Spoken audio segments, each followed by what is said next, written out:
The house stood on a hill at the edge of town. It was an old house, a very old house. Paint peeled from the wooden walls like dry, flaky skin. Big dark windows stared out over the village like empty eyes. No one had lived in the house for years. The villagers would walk on the other side of the street just to avoid it. They said the house was strange. They said the house was haunted. But Emily wasn't scared. She thought the house was perfect. It was her new beginning, a place to start over and be on her own, far away from the noisy city she had left behind. Emily pushed open the heavy front door. It made a loud groaning sound, like an old man waking from a long sleep. Inside, the air was thick with the smell of dust and forgotten things. Sunlight struggled to push through the dirty windows, casting long, spooky shadows across the floorboards. White sheets covered all the furniture, making the room look like it was full of silent, waiting ghosts. Emily smiled. She wasn't scared. "It just needs a little cleaning," she said to herself, her voice echoing in the big empty space. This was her house now, and she was going to make it a home. She spent the first day exploring. It was a big house, a very big house. There were winding hallways that led to empty rooms. There were creaky staircases that moaned with every step she took. She found a library with shelves that reached all the way to the high ceiling, but all the books were gone. She found a kitchen with a cold, dark stove that looked like it hadn't cooked a meal in 100 years. Everything was covered in a thick layer of grey dust. It was like the house had been holding its breath for a very, very long time, just waiting for someone to arrive. And now, Emily was here. As the sun began to set, the house changed. The shadows grew longer and darker, stretching like long, skinny fingers across the walls. The old building seemed to settle around her, making strange noises. A floorboard would creak upstairs. A window would rattle in its frame, even though there was no wind outside. Emily told herself it was just the sounds of an old house. All old houses make noises, she thought. She wasn't scared, she was excited. It was her first night in her very own house. She didn't know that the house was excited too. It had been waiting for her. That night, Emily went to bed in the big master bedroom. The moon was a pale sliver in the dark sky, and its light barely touched the room. She pulled the thin blankets up to her chin and closed her eyes, listening to the silence. But it wasn't silent for long. First, she heard a soft sound, a very soft sound. It was like a whisper. It seemed to come from far away, maybe from somewhere inside the walls. "Emily," it seemed to say. She opened her eyes and sat up in bed, her heart starting to beat a little faster. Was that her name? No, it couldn't be. It was just the wind. She lay back down and tried to sleep. But then she heard it again. This time it was a little louder. "Emily, come and play." The whisper was thin and scratchy, like the sound of dry leaves skittering across the pavement. It seemed to be coming from right above her head. It was coming from the ceiling. A chill ran down her spine. There was nothing above her room but the attic. An old locked attic she had seen earlier that day. She told herself it was just her imagination. She was tired from the move, but the whisper came again, closer this time. "Emily, we've been waiting for you." Emily squeezed her eyes shut. She did not want to hear the whispers. She pulled the pillow over her head, trying to block out the sound, but the whispers were not outside her head. They were inside. They slithered into her ears like tiny cold snakes. "It's so lonely up here, Emily." The voice was sad now, a little girl's voice, crying in the dark. Emily felt a shiver of fear, a real shiver this time. This was not the wind. This was not her imagination. There was something in the house. There was something in the attic, and it was calling her name. She spent the rest of the night wide awake, listening. The whispers continued, sometimes soft, sometimes louder, but they never stopped. They called her name over and over again. "Emily, Emily, Emily." It was a chorus of spooky voices, all coming from the ceiling above her.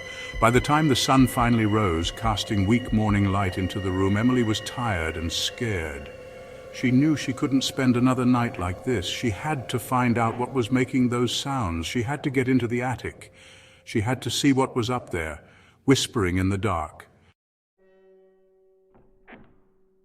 The next day, Emily was on a mission.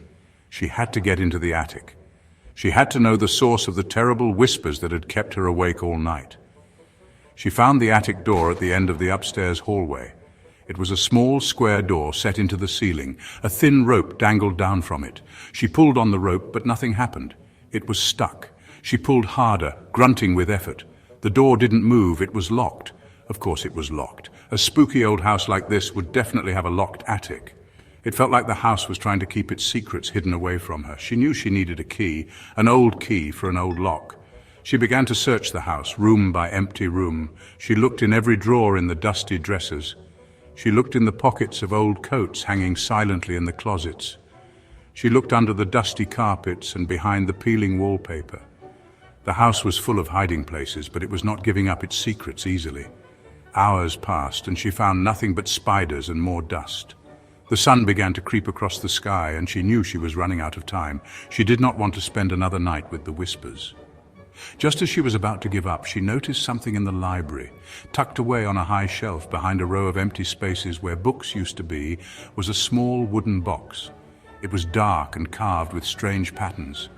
Her heart started to beat faster. She climbed onto a rickety chair and carefully reached for the box. It was heavier than it looked. She blew a thick layer of dust off the lid and slowly opened it. Inside, nestled on a bed of faded red velvet, was a single key. It was a big rusted iron key, an old key, the attic key. With the heavy key in her hand, Emily felt a strange mix of fear and excitement. This was it. She was finally going to see what was in the attic. She walked back to the upstairs hallway, the key cold in her sweaty palm. She climbed onto a stool she had dragged from the kitchen and reached up toward the ceiling. There was a small dark keyhole in the attic door. It looked like a tiny black eye staring down at her. Taking a deep breath, Emily pushed the key into the lock. It fit perfectly. With a loud click that echoed through the silent house, the lock turned. The attic was open. Slowly, carefully, Emily pulled down the attic door. A set of creaky wooden stairs unfolded, leading up into the darkness. A wave of cold, musty air washed over her, smelling of old wood and something else. Something sweet and sad, like dried flowers. She hesitated for a moment, the whispers from the night before echoing in her memory, but she had to know. Holding her breath, she began to climb the stairs, one slow step at a time.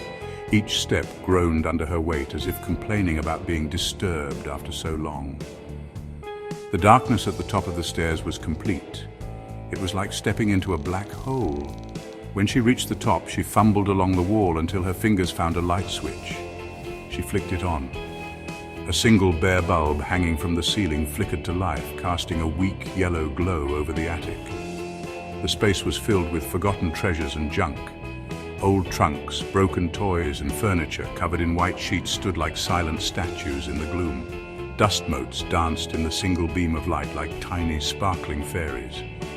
It was messy and cluttered, but it didn't seem scary. It just seemed sad. A lonely, forgotten place. She took a few steps into the room, her shoes making soft sounds on the dusty floorboards. In the far corner, leaning against the wall, was a tall oval mirror. Its wooden frame was ornately carved with vines and flowers, but the silver of the glass was tarnished and dark in places. Emily walked towards it, curious. She wanted to see her reflection, to see herself standing in this strange, hidden room. As she got closer, she wiped a patch of dust from the glass with her sleeve. She leaned in, expecting to see her own tired face staring back at her. But it wasn't her reflection in the mirror. It was a girl about her own age, with long dark hair and pale skin. She was wearing an old-fashioned white dress. The girl wasn't smiling, her eyes were wide and sad. She raised a hand and pressed it against the glass from the inside. Emily gasped and jumped back.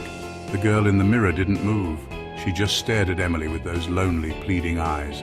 Then her lips moved, and though no sound came out, Emily understood the words perfectly. "Now you can play with us," the reflection whispered. "Forever." Emily turned to run, but her feet felt heavy, stuck to the floor.